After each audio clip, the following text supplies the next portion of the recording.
Friends, ఇప్పుడే అందిన వార్త. రాష్ట్రంలో కీలక అగ్రనేతపై దాడి, కొట్టి చంపిన దుండగులు అంటూ వార్తలు అయితే వినిపిస్తున్నాయండి. ఆ విషయాలు చెప్పడానికి వీడియో చేయడం జరుగుతుంది. చాలా మంది వీడియోస్తున్నారు కానీ సబ్స్క్రైబ్ చేసుకొని మర్చిపోతున్నారు.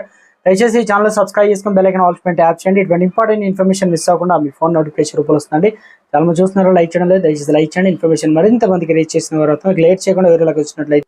మాజీ ఎంపీటీసీ మిస్సింగ్ కేసు మిస్టరీ వీడింది. అభ్యర్థులే మర్డర్ చేసినట్టు తేలింది. ఇక గట్కేసర్ పోలీసులు తెలిపిన ప్రకారం గట్కేసర్ టౌన్ లో అంబేద్కర్ నగర్ కాలనీకి చెందినటువంటి మేడ్చల్ జిల్లా మాల మహానాడు వర్కింగ్ ప్రెసిడెంట్ మాజీ ఎంపీటీసీ గడ్డ మహేష్ 45 సంవత్సరాలు రియల్ ఎస్టేట్ వ్యాపారి కాగా, అదే కాలనీకి చెందినటువంటి శ్రీనివాస్ అలియాస్ చిన్న 36 సంవత్సరాలు, కడపలో ప్రవీణ్ 24 సంవత్సరాలు మధ్య వివాదం అయితే నెలకొనగా కోర్టులో కేసు విచారణ ఉన్నాయి. అయితే తమ కబ్జాలోని ప్లాట్ను మహేష్ రెడ్డి రిజిస్టర్ చేయించుకొని కోర్టు ద్వారా స్వాధీనం చేయించుకునేందుకు యత్నిస్తున్నాడని, అతన్ని చంపాలని, అందుకు మహేష్ రియల్ ఎస్టేట్ ఆఫీసులోనే చేయాలని వారు ప్లాన్ చేశారు. ఈ నెల 14న రాజీ చేసుకుందామని మహేష్ను ఆఫీస్కు రావాలని కోరారు. అయితే సిటీలో ఉన్నందున రాలేకపోతుందని అతను చెప్పగా, ఇలా 15న ఉదయం రావాలని కోరారు. ఇక ఆ రోజు ఉదయం తన ఆఫీసులోకి వెళ్ళిన మహేష్ కళ్ళల్లో ప్రవీణ్ శ్రీనివాస్ కారం కొట్టి కర్రలతో తలపై కొట్టడంతో స్పాట్లోనే చనిపోయాడు. ఆ తర్వాత షట్టర్కు తాళం వేసి వెళ్ళిపోయారు. రాత్రికి మళ్ళీ వచ్చి మృతుడి కారులోనే కొండాపూర్ శివారులో డంపింగ్ యార్డ్కి తీసుకెళ్లారు.